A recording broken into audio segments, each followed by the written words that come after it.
kembali lagi dengan AM Course. Kali ini kita akan bermain dengan pet simulation. Kita akan bahas mengenai kapasitor. Nah, kita lihat apa aja sih yang bisa kita lakukan dengan simulasi ini. Oke, ternyata di sini sudah diberikan rangkaian ya. Di sini kita hilangkan dulu lah ya checklistnya. Oke, nah rangkaiannya ternyata sudah diberikan, tidak perlu kita buat sendiri. Di sini ternyata yang pertama ada baterai ya. Baterainya kita bisa ubah-ubah voltasenya ya, dari 0 kemudian sampai 1,5, terus bisa positifnya bisa diubah ke bawah nih ya, 1,5 nya bisa diubah ke bawah jadi minus 1,5. Tapi kalau kita ubah kuningnya ke bawah, ini artinya positifnya di bawah nih. Kemudian rangkaiannya ini bisa dibuka tutup ya, jadi kapasitornya itu bisa dihubungkan dan dilepas ya. Kita lihat nanti efeknya apa kalau kita lepas dan kita hubungkan ke baterai. Di sini ada diberikan nih, oh ya, ini bisa kita ukur nanti nih voltase pada kapasitor ya. Kita simpan dulu. Kemudian ini bisa kita ubah jarak antar platnya, bisa diubah.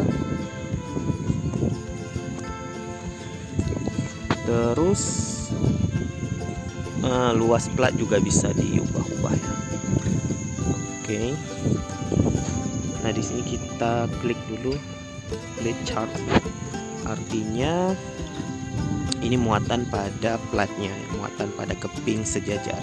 Kalau kita tambah voltasenya, nah di sini kita tambah voltasenya, kita naikkan, makin tinggi voltasenya, maka jumlah muatan yang tersimpan itu ternyata makin besar, ya kan?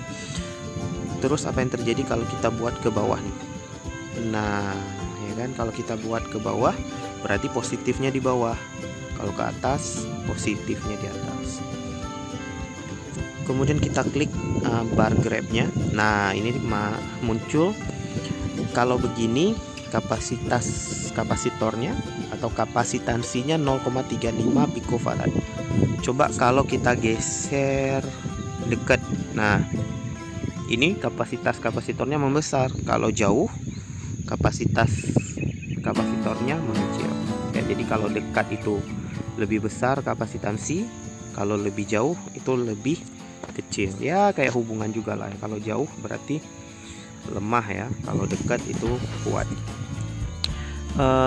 Kemudian luas areanya bisa kita perbesar, perkecil. Nah, ini bisa dilihat, diperhatikan bahwa jumlah muatan yang tersimpan itu makin besar, luas platnya makin banyak muatan yang tersimpan, ya kan? Karena area penyimpanannya makin besar. Sementara kalau jarak antar platnya besar, itu malah makin sedikit muatan yang tersimpan.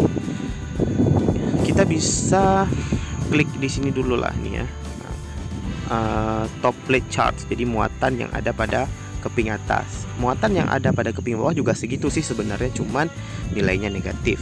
Kemudian energi yang tersimpan. Nah, di sini energi yang tersimpan itu sebanding dengan muatan yang tersimpan ya, sebanding juga dengan kapasitansinya.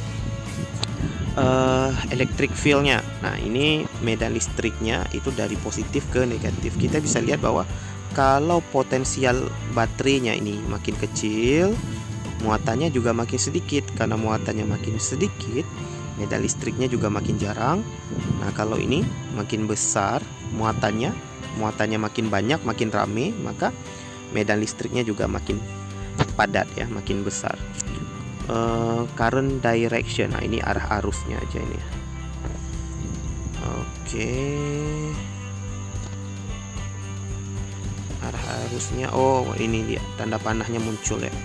Kalau kayak begini berarti arah arusnya ini dari positif ke negatif ya, cuman yang diberikan di sini ini bukan arah arus tapi arah elektron, jadi terbalik ya.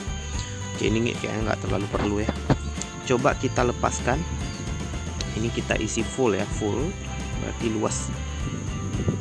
Kita buka baterainya. Nah, ketika buka berarti tidak ada pengisian lagi. Kemudian kita ukur, coba ya, kita ukur di sini atau di sini ya, di hitam ini kayaknya. Oke, ini muncul 1,5 volt. Ya, pasti muncul 1,5 volt karena tadi kita hubungkan ke 1,5 volt. Nah, coba kita hubungkan dia ke lebih kecil. Nah, ini kan kita turunkan, berarti voltasenya turun nih. Ini 0,3, kemudian di sini minus ya karena terbalik ya, kecuali kita balik lagi ininya. Ya, ini jadi positif lagi jadinya. Nah, ya kan? Jadi positif lagi. Jadi merah ini harus ke positif. Kalau yang hitamnya yang di positif jadi negatif jadinya. Kebacanya gitu. Nah, jadi kalau kamu nanti main-main dengan voltage voltmeter, kalau yang ditunjukkan itu negatif berarti terbalik pasang ya. Tapi nggak apa-apa sih, angkanya sama aja, cuman negatif. Ya, ini kayaknya cuman gini aja sih yang bisa kita lakukan untuk kapasitor lab yang basic ya. Yang ini, yang basic ini. Di sini di bawah ini ada kapasitan basic, kemudian ada light bulbnya, jadi ada bola lampu. Coba kita klik, ini bedanya, ditambahkan bola lampu aja. Jadi kita klik lagi ini. Nah, di sini kita bisa lihat energi yang tersimpannya belum ada ya, karena baterainya masih 0. Coba kita isi dulu. Nah, ini jadi energi yang tersimpannya jadi ada nih. Terus setelah terisi, ini kita buat juga lebih besar. Setelah kapasitornya terisi, kita putuskan. Terus kita hubungkan ke lampu. Nah, lampunya nyala, tapi makin lama makin redup. Kelihatan ya. Jadi kalau kita isi, kemudian kapasitornya sudah menyimpan energi sebesar ini 0,40 picojoule ya. Jadi pico itu 10 pangkat minus 12 ya kan. Kemudian kita hubungkan ke lampu. Nah, nanti lampunya awalnya sangat terang, kemudian makin lama makin redup karena energi yang tersimpan pada kapasitor makin lama makin kecil. Nanti bisa dilihat dari ini bar energinya ini ya, yang kuning. Jadi kita lihat, energinya terus berkurang. Begitu juga muatannya makin lama makin berkurang. Begitu juga dengan medan listriknya ya, garis medan listriknya yang awalnya padat begini, makin lama makin sedikit karena muatan yang tersimpan makin sedikit ya, karena elektronnya sudah berpindah atau arus listriknya sudah berkurang ya. Jadi gitu, makanya lampunya makin lama makin redup. Ya, menarik sih ini. Jadi kita sudah ya, dari animasi ini kita bisa mempelajari ya apa pengaruh jarak antar plat pada kapasitor, yaitu kalau jarak platnya makin kecil itu kapasitas kapasitornya makin besar ya. Ini dilihat energi yang tersimpan sangat banyak. Ini kita hubungkan, nah ini sangat terang, energi yang tersimpannya sangat banyak, maka lama habisnya ya. Jadi kemudian luas platnya ini ya, luas platnya ini bisa kita ubah juga ya.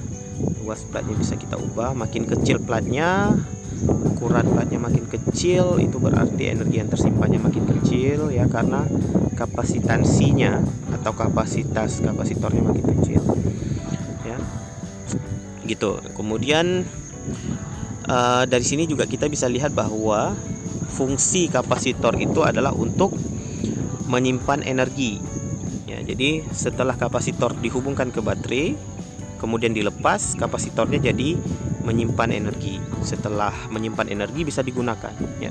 Di sini, di sini voltasenya kalau kita lihat 1,5 volt, dibuka masih 1,5 volt karena energinya belum digunakan. Kemudian dipakai, nah voltasenya makin lama makin turun juga ya, sebanding dengan penurunan arus listrik. Nah, gitu ya. Oke, jadi saya rasa cukup ya, teman-teman.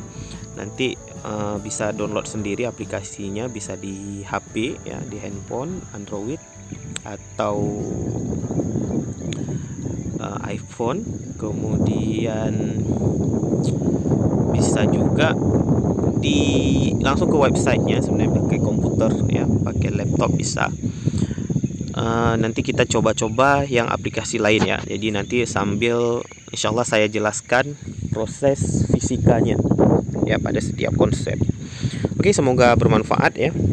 Assalamualaikum warahmatullahi wabarakatuh.